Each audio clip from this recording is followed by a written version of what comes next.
Hello everyone, I welcome you all to my online lecture. So this lecture will deal with module 5, that is module 5 of fluid machineries.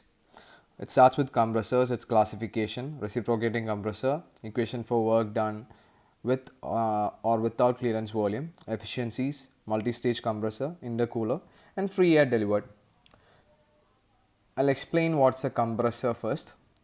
Now, the function of a compressor is to take a definite quantity of fluid. Most of the times this fluid will be air, compress it to the required pressure and deliver it to the required area. As every engine or a machine, it needs some energy to work. For that we'll use a prime mover to which some heat will be supplied, a part of heat will be rejected, some part will be converted into work which will be supplied to a compressor. Now what happens inside a compressor? Low pressure air will be supplied to the compressor. The compressor will compress it using either reciprocating action or centrifugal action, and this compressed air will be delivered to the required area. A part heat will be generated during this process, compression process, which will be radiated outside using a coolant. Next, I'll straight away go into the construction and working of a reciprocating compressor. Now, as you can see, the different parts of a reciprocating compressor are frame, crank, connecting rod, cylinder, piston, air in and air out sections, inlet valve and a delivery valve. Now, this inlet and delivery valves are actually differential pressure valves. It simply means that for these valves to open, there must be a definite pressure gradient between both the ends of the valve. Always a difference in pressure should be maintained for these valves to work. Now, next is the working. I'll explain the working of a reciprocating compressor. As you can see, there are two figures. Now, figure 1 will show the outward stroke and figure 2 will show the inward stroke. I'll explain the figure 1 first. What happens is, you can see a crank, right? It rotates in the anti-clockwise direction. Now, when it rotates this way, the piston moves downward.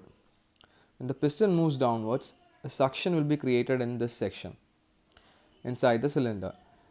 If the suction pressure created is sufficient enough and a definite pressure gradient is created, the inlet valve gets opened and air gets sucked inside the cylinder. At this whole process, the delivery valve remains closed. Next, what happens in the figure 2?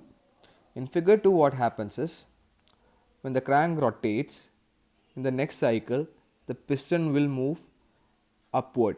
When the piston moves upward, there is some air already stored inside this cylinder, right?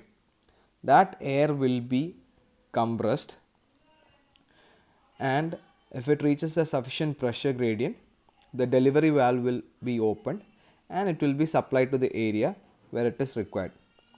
In this whole process, the inlet valve remains closed. Before I go into the next part, I want you to understand two things about this.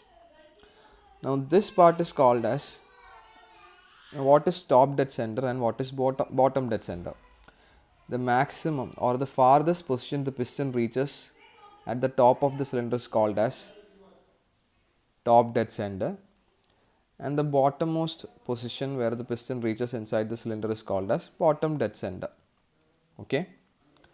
Now, what is clearance volume? I'll explain what is clearance volume. Look into this figure.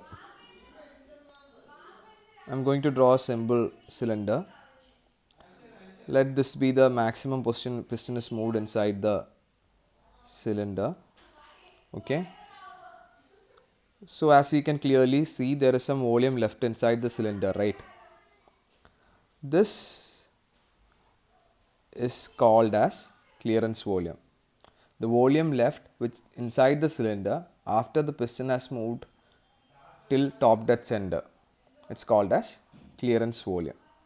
So, I hope you understand the working, the concept and what is clearance volume. The next class we will deal with the equation for work.